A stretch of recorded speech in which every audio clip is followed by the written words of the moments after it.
নমস্কার, আমি ডক্টর বুধসত্ত খান চলে এসেছি সহজ শেয়ার বাজারের আরেকটি নতুন এপিসোড নিয়ে। প্রিয় বন্ধুরা, আশা করি সবাই ভালো আছেন এবং সুস্থ আছেন।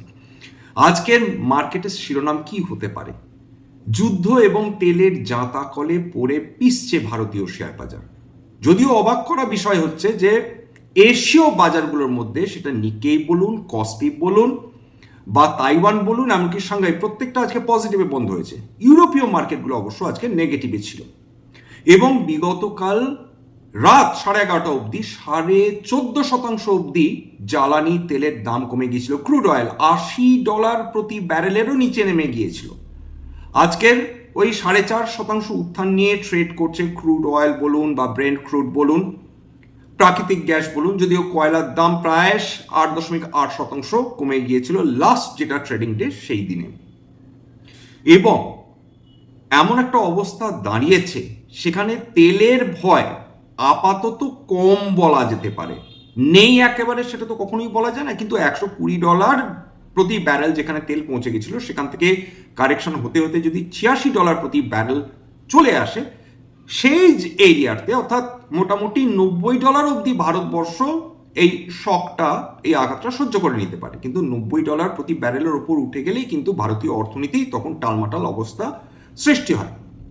তেল নিয়ে ভীতি আপাতত কমবে, তার কারণ রাশিয়া থেকে আমরা কার্গো পাবো, আমরা ভেনেজুয়েলা থেকে তেল নেব, আফ্রিকা থেকে তেল নেব, আমেরিকা থেকে আমরা এখন তেল নিতে বাধ্য হব, এটাও ঘটনা। এর ফলে আমাদের তেলের আমদানি নিয়ে হয়তো বা সমস্যা হবে না। সমস্যা যেই জায়গাটায় দাঁড়াচ্ছে যে আমরা মূলত যে লিকুইফাইড ন্যাচারাল গ্যাস এলএনজি এবং এলপিজি, এই দুটো আমাদের মাথায় রাখতে হবে যে এই দুটো কিন্তু সামান্য একটু আলাদা। এলএনজি প্রধানত কমার্শিয়াল গ্যাস, যেটা ইন্ডাস্ট্রি বা কারখানাগুলোতে ব্যবহার করা হয়ে থাকে, এবং কোন কোন সেক্টরে এলএনজি ব্যবহার করা হয়ে থাকে এবং যার অ্যাবসেন্সে এই সেক্টরগুলো প্রবলেমে পড়তে পারে বা অলরেডি পড়া শুরু করেছে, সেটা নিয়ে ডেফিনেটলি আজকে আলোচনা হবে। এছাড়া এলপিজি, যেটা আমাদের গৃহস্থলীতে ব্যবহার করা হয়, দৈনন্দিন জীবনে রেস্টুরেন্টগুলোতে ব্যবহার করা হয়। আপনারা নিশ্চয়ই এতদিন খবর পেয়েই গেছেন বিভিন্ন সমাজ মাধ্যমে বলুন বা সংবাদপত্রের মাধ্যমে বলুন যে মুম্বাই বলুন বা ভারতবর্ষের বড় বড় যে শহরগুলো রয়েছে সেখানে হোটেলস বা রেস্তোরাঁগুলোতে এলপিজি সরবরাহ নিয়ে সমস্যার সৃষ্টি হচ্ছে, এটা অস্বীকার করার জায়গা নেই। তবে সৌভাগ্যবশত ভারত সরকার যেটা ঘোষণা করেছেন, 2টো LNG cargo, liquefied natural gas cargo, তারা দেশে আসছে, যেটা কিছুখানি এলএনজি যে ক্রাইসিস তৈরি হয়েছে সেটা কম করবে।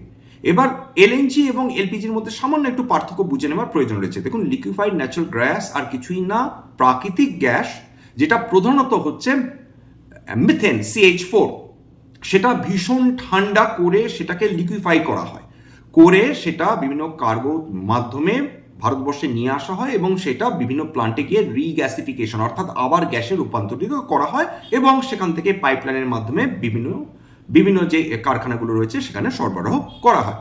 এটা হচ্ছে এলএনজি। মিথেন তার মূল উপাদান হয়ে থাকে, সেক্ষেত্রে এই যে এলপিজি বা লিকুইফাইড পেট্রোলিয়াম গ্যাস, এই এলপিজি কিন্তু সেটা আসে মূলত ক্রুড অয়েল থেকে, অর্থাৎ ক্রুড অয়েল যেটা তেলটাকে রিফাইন করা হলো, তারপর সেখান থেকে তৈরি হয় কিন্তু লিকুইফাইড পেট্রোলিয়াম গ্যাস এলপিজি, যেটা আমরা রান্নার কাজে ব্যবহার করে থাকি। এতে থাকে মূলত কিন্তু প্রোপেন এবং বিউটেন, অর্থাৎ এলপিজি ব্যবহার করা হয় গৃহস্থলীর ক্ষেত্রে ডোমেস্টিক ইউজের জন্য এবং এলএনজি ব্যবহার করা হয় হচ্ছে কমার্শিয়াল বিভিন্ন কাজের ক্ষেত্রে, পার্টিকুলারলি কিন্তু ইন্ডাস্ট্রিয়াল কাজগুলোর জন্য। গোটা ভারতবর্ষের বহুদিনের জন্য এলপিজি বা এলএনজি স্টোর করে রাখার মতন কিন্তু আমাদের ইনফ্রাস্ট্রাকচার নেই। ইরান আমেরিকা যুদ্ধ হচ্ছে, এর ফলে খুব দ্রুত বিশেষ করে এলপিজি এলএনজির ক্ষেত্রে ক্রাইসিস চলে এসছে। এছাড়া আমাদের প্রয়োজনীয় 65 থেকে 90% এলপিজি এবং এলএনজি সেটা আসে কিন্তু মধ্যপ্রাচ্য দেশ থেকে, খুব কম দূরত্ব মধ্যপ্রাচ্য দেশগুলোর থেকে ভারতবর্ষ, ফলে এদের কাছ থেকে গ্যাস আনয়ন করলে আমাদের অনেকটা সুবিধা হয়। আমাদের প্রাইমারি যে সোর্স অর্থাৎ মূল যে দেশগুলো আমাদের এতদিন এই রান্নার গ্যাস সাপ্লাই করে আসছিল, তার মধ্যে রয়েছে কাতার, ইউনাইটেড আরব এমিরেটস, সৌদি আরব, কুয়েত, ওমান এবং বাহারিন। সুতরাং এটা বোঝাই যাচ্ছে যে কোনো জাহাজই, কোনো কার্গো এই মুহূর্তে সেই রিস্ক কখনোই নেবে না, কারণ ইন্স্যুরেন্স কোম্পানিগুলো তারা একদম হাত তুলে নিয়েছে। কারণ এক একটা কার্গোর ভ্যালু বহু $1 মিলিয়ন। এবং একটা কার্গো যদি আঘাতপ্রাপ্ত হয় কোনো মিসাইল বা ড্রোনের দ্বারা, মানে কয়েক মিলিয়ন ডলারের জলাঞ্জলি কয়েক ঘন্টার মধ্যে হয়ে যাবে, কেউ রিস্ক নিতে চাইছে না। ফলে ওমানের ঠিক নিচে কয়েকশো জাহাজ দাঁড়িয়ে আছে, বলা হচ্ছে 10,000 কোটি টাকা অবধি ক্ষতি হতে পারে বা অলরেডি হওয়ার পথে। এইবার আমাদের ইম্পোর্ট ডিপেন্ডেন্সিটা বড় বড় এতটাই বেশি যে তার ফলে যখনই এরকম যুদ্ধ বিগ্রহ হয়, যখনই বিশ্বজুড়ে অশান্তি হয়, বিশেষ করে মধ্যপ্রাচ্যে অশান্তি হয়, এমনকি রাশিয়া ইউক্রেনের ক্ষেত্রে ওই একই অশান্তি হয়েছিল বই কি, তার ফলে ভারতবর্ষ সবসময় মার খেয়ে থাকে।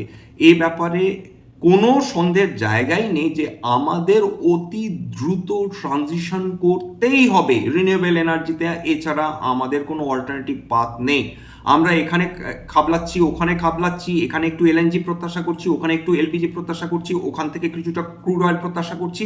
এইভাবে ভারতবর্ষের এনার্জি সিকিউরিটি ব্যালেন্স রাখাটা ভীষণ ডিফিকাল্ট। মার খেতে পারে এই মানে সাপ্লাই কমে যাবার ফলে।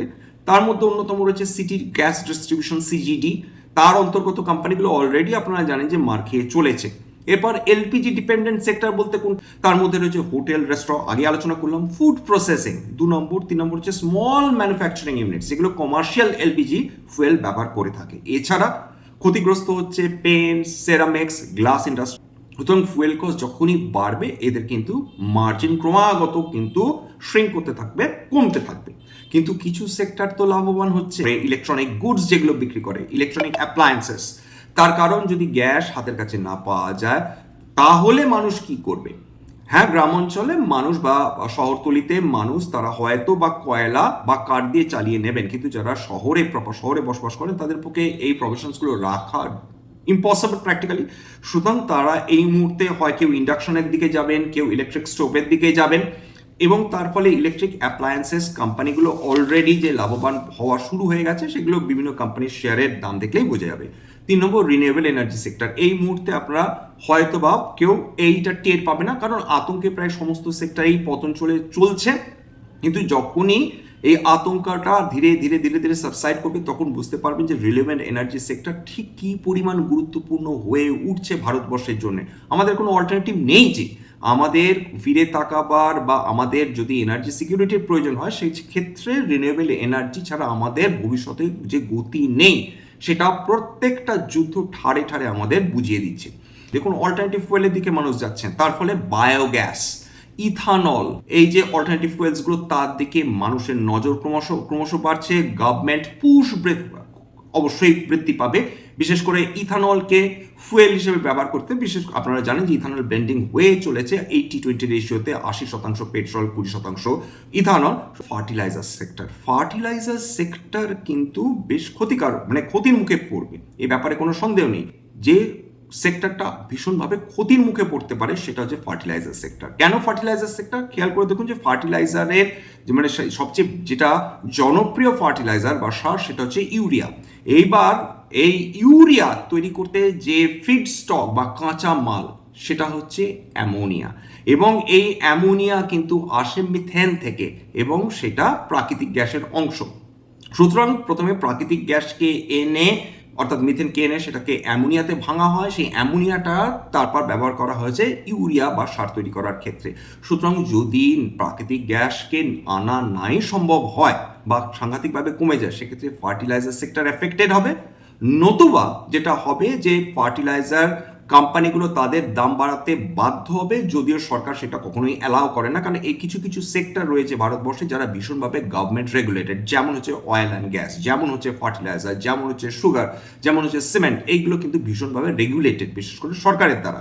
সুতরাং এই জায়গাটায় দাঁড়িয়ে ফার্টিলাইজার কোম্পানিগুলো যাতে ক্ষতি না হয় তার ফলে কিন্তু ফার্টিলাইজার স্টক, কারণ ফার্টিলাইজার মূলত ব্যবহার করেন আমাদের দেশের চাষি ভাইরা, তাদের যাতে ক্ষতি না হয় সেই জন্য সরকার কিন্তু এই সেক্টরটাকে হেভিলি সাবসিডাইজ করে রেখেছেন, অর্থাৎ যে ক্ষতিটা হবে সেটা পুষিয়ে দিচ্ছেন ভারত সরকার, যাতে ফার্টিলাইজার কোম্পানিগুলো তাদের দাম বাড়াতে না পারে এবং চাষি ভাইদের যাতে ক্ষতি না হয়। এই সময় কয়লার ডিমান্ড বাড়ার সম্ভাবনাটাই বেশি, কারণ এলএনজি, এটা বারবার বলে আসছি, প্রত্যেকটা এপিসোডেই বলে আসছি, আরেকবার বলে অধিকন্তু না দোষায়, বেশি বলে কোনো ক্ষতি নেই, কয়লার ডিমান্ড বাড়ছে।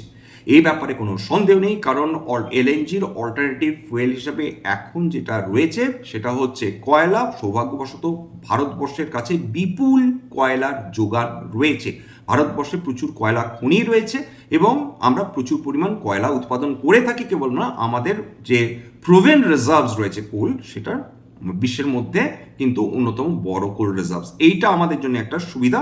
স্টিল সেক্টর বলুন, অ্যালয় সেক্টর বলুন, মেটালস বলুন, সব কিছুর ক্ষেত্রে কোলের ডিমান্ড অপরিহার্য এবং কোলের ডিমান্ড এলএনজি না থাকার ফলে আরও বাড়ার সম্ভাবনাই কিন্তু বেশি রয়েছে। রিনিউয়েবল এনার্জিতে শিফট হবে, আজ না হলে কাল না হলে পরশু, কিন্তু হতেই হবে। যারা ইথানল প্রডিউস করেন, পার্টিকুলারলি কারা ইথানল প্রডিউস করেন? তারা ইথানল প্রডিউস করেন যারা চিনি উৎপাদন করে, কারণ চিনি হচ্ছে কাঁচামাল ইথানল উৎপাদনের ক্ষেত্রে। পার্টিকুলারলি যে সুগার মিলসগুলো রয়েছে বা সুগার প্রডিউসিং কোম্পানিজগুলো রয়েছে, তারা কিন্তু ইথানল প্রোডাকশনের ওপর জোর দেবে বা সরকার তাদের বলবে তোমরা ইথানল প্রোডাকশনের ওপর জোর বেশি দাও। আসি হচ্ছে আজকে বিভিন্ন সেক্টরগুলো সামান্য বলে নেওয়ার প্রয়োজন রয়েছে। কি আর বলবো, সমস্ত কিছুতেই তো পতন। নিফটি আজকে 11 মাসের নিম্ন স্তর ছুঁয়ে গিয়েছে, 23,900 নিচে বন্ধ। লাস্ট বন্ধ হয়েছে 23,866.85 পয়েন্টে, অর্থাৎ 1.63% পতন, প্রায় 400 পয়েন্টের কাছাকাছি। বিএসসি সেন্সেক্স প্রায় 1350 পয়েন্ট পতন, সেটা 77,000-এর নিচে নেমে গেছে, 1.72% পতন। নিফটি ব্যাংক 2%-এর উপর পতন। নিফটি আইটি 1.24% পতন। নিফটি অটো সাংঘাতিকভাবে ঘা খেয়ে চলেছে। এই ব্যাপারে এটা একদম জলবত্তর লং। তেলের দাম বাড়বে, গ্যাসের দাম বাড়বে, অটো সেক্টর ঘা খেতে থাকবে। তেল বা গ্যাসের দাম না কমলে অটো সেক্টরে রিভাইভ করার সম্ভাবনাটাই বেশ কম, এইটুকুনি বলা যেতে পারে। এদিকে রিলায়েন্সের একটা খবর আছে, সেটা নিশ্চয়ই আপনারা শুনেছেন যে রিলায়েন্স কয়েকশো বিলিয়ন ডলার এর একটা যৌথ উদ্যোগ নিতে চলেছে। মানে আমেরিকাতে বিগত 50 বছরের মধ্যে এত বড় রিফাইনারি নাকি হয়নি, এবং রিলায়েন্স ইন্ডাস্ট্রি সেরকমই আমেরিকাতে একটি রিফাইনারি তৈরি করতে চলেছে। হ্যাঁ, সেটা একটি জয়েন্ট ভেঞ্চার বটে। এবার সোনার উপর ক্ষেত্রে দেখুন, আজকে সোনা ভীষণই ফ্ল্যাট ছিল, অর্থাৎ সেই অর্থে একদম ভীষণ সাইডওয়াইজ মুভমেন্ট দেখিয়েছে। রুপো 2%-এর উপর পতন দেখিয়েছে। কিন্তু এফআইআইস দেখুন, এফআইআই ডিআই ডেটা দেখলে বুঝতে পারবেন যে এই অবস্থাতেও ডিআই আমাদের বাঁচিয়ে চলেছে। কেবলমাত্র মার্চ মাসে ডিআইআই ডোমেস্টিক ইনস্টিটিউশনাল ইনভেস্টার্সরা 48,000 কোটি টাকার উপর শেয়ার তারা কিনে ভারতীয় শেয়ার বাজারকে কিছুটা পতনের থেকে বাঁচিয়েছে। কিন্তু ডিআইআই বিক্রি থামছে না, তারা বিক্রি করছে, তারা তাদের রাষ্ট্রে চলে যাচ্ছে। প্রধানত তারা চেষ্টা করছে আমেরিকান বন্ডে ইনভেস্ট করতে, তার কারণ ডলার ইন্ডেক্স শক্তিশালী হয়ে রয়েছে বিগত কয়েকদিন ধরে, এবং American long term bond yield ক্রমাগত কমছে, কারণ আমেরিকান বন্ডের চাহিদা বাড়ছে। এরকম অনিশ্চয়তার পরিবেশে তারা 32,849 কোটি টাকার শেয়ার বিক্রি করেছে কেবলমাত্র 10ই মার্চ অবধি। এখন কাউকে সান্ত্বনা দেওয়ার মতন অবস্থাও নেই, কিন্তু আবার বলছি, যারা দীর্ঘ মেয়াদী সময়ের জন্যে বাজারে রয়েছেন, যারা অনেক বছর বাজারকে দেখেছেন কাছ থেকে, তারা জানেন এই ধরনের মার্কেট নতুন অপরচুনিটিস দেয়, সুযোগ দেয় খুব ভালো মাপের company at a fair value পাওয়ার ক্ষেত্রে। সুতরাং যারা লং টার্ম যারা বিনিয়োগকারী, তাদের জন্য এটা কিন্তু একটা বেশ ভালো অপরচুনিটি হিসাবে আসলেও আসতে পারে, যদি তাদের মনে কোনো স্পেসিফিক শেয়ার বা কোনো স্পেসিফিক সেক্টর তাদের মনের মধ্যে থাকে। মিড ক্যাপ স্মল ক্যাপের সবচেয়ে বেশি কারেকশন হচ্ছে, সে তো স্বাভাবিক, কারণ এই দুটোই কিন্তু সবচেয়ে বেশি ভোলাটাইল সেক্টর। আজকের ইন্ডিয়া ভিক্সও বৃদ্ধি পেয়েছে, বিগতকাল ইন্ডিয়া ভিক্স কমেছিল, এবং এখন এরকম হবে যতদিন না এই যুদ্ধ বা অশান্তি থামছে, যতক্ষণ না স্ট্রেট আপ হরমুজ খুলছে, যতক্ষণ না oil supply, LPG supply, LNG supply normal হচ্ছে, ততদিন একটা জিনিস নিশ্চিন্ত থাকুন, বাজার সপ্তাহে হয়তো 2-3 দিন করে ঘা খাবে, একদিন হয়তো একটা রিলিফ র্যালি আসবে, সেটা যে কোনো অনিশ্চয়তার পরিবেশে এরকম হয়ে থাকে। সুতরাং আমাদের এই মুহূর্তে এটা নিশ্চিন্ত যে আমাদের ইউফোরিক হওয়ার মতন এখনো কোনো ধরনের ইন্ডিকেশন নেই। একটাই আমাদের সান্ত্বনা যে ক্রুড অয়েলের দাম এখন $90 নিচে চলে গেছে, এটা আপাতত কিছুটা বর্ষার জায়গা। স্ট্যান্ডার্ড ডিসক্লোজার যে কোম্পানি যে সেক্টরসগুলো নিয়ে আলোচনা করলাম, কারণ কোনো বিশেষ স্টকের কথা আলোচনা করি, রিলায়েন্স নিয়ে আলোচনা করেছি। দেখুন, রিলায়েন্স ইন্ডাস্ট্রিজে হতে পারে আমার বা আমার পরিবারের ভেস্টেড ইন্টারেস্ট থাকলেও থাকতে পারে, ভবিষ্যতে যদি নতুন করে কিনি বা বিক্রি করি, আগাম বিজ্ঞপ্তি দিয়ে কিনতে বা বিক্রি করতে পারবো না। স্ট্যান্ডার্ড ডিসক্লেমার, এটা কেবলমাত্র একটা এডুকেশন চ্যানেল, বাঙালি বিনিয়োগকারীদের ইনভেস্ট অ্যাভারেজ বৃদ্ধির জন্য। এখানে কোনো ধরনের কোনো শেয়ারের buy sell recommendation, suggestion, advice এমনকি ইনফ্লুয়েন্স করার চেষ্টা নেই। আমার কথা শুনে যদি কোনো শেয়ার বা কোনো অ্যাসেটে বাই সেল সিদ্ধান্ত নেন, ক্ষতির মুখোমুখি হতে পারেন। সুতরাং সবসময় একজন সেবি রেজিস্টার্ড ইনভেস্টমেন্ট অ্যাডভাইজারের পরামর্শ নেওয়ার চেষ্টা করুন বা নিজে ডিউ ডিলিজেন্স করুন, সেক্ষেত্রে আপনারা উপকৃত হলেও হতে পারেন। সবশেষে যেটা বলি, যদি এই ধরনের এপিসোড আপনাদের ভালো লাগে প্লিজ একটা লাইক দেবেন, প্লিজ সাবস্ক্রাইব করবেন, এবং যদি সত্যিই মনে হয় আমার বাঙালি ভাই বোনদের জীবনে একটুখানি ভ্যালু অ্যাড করতে পেরেছি, প্লিজ নিজের গ্রুপে শেয়ার করে দেওয়ার চেষ্টা করবেন। আজকের জন্য নমস্কার।